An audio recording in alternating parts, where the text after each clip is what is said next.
become more active. Learning acquiring new skills due to environmental stimulation and training is known as learning. Therefore, the development comes from effort, practice, and training. For example, bicycle riding will be learned only as a result of effort, practice, and learning. Therefore, maturation and learning work together as growth and development to promote the development of an individual. Both of these are important and are related to each other. Now come to the topic heredity. It provides the basis for the development of human personality. Heredity is what a person is born with. Human beings have common genetic structure that determines the course of their development. This means there are basic similarities in the structure and functions of their bodies and differences between humans and other species. It is a specific combination of genes we inherit and is shown in characteristics like height and certain habits. Next one, environment.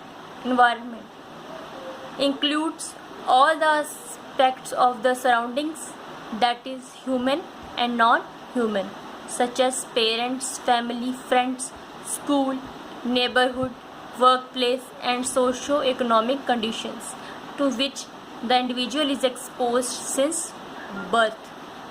These factors influence the development of an individual. While children are born with different potentials, the capacity for each child to develop healthily is dependent on the nurturing and supporting environment provided to that child. Learning environment includes the degree and type of stimulation. Environment is of many types. Prenatal environment, it includes a chemical balance of mother's body and the presence of substances or condition of that can enhance or hinder development processes. For example, nutritious diet and vitamins, or conversely the mother's use of alcohol and drugs during pregnancy.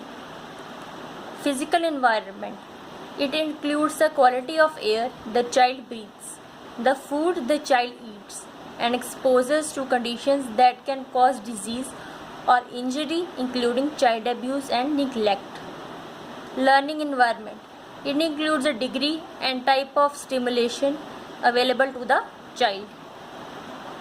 Next one, emotional environment. The environment comprises of the child's interpersonal relationship and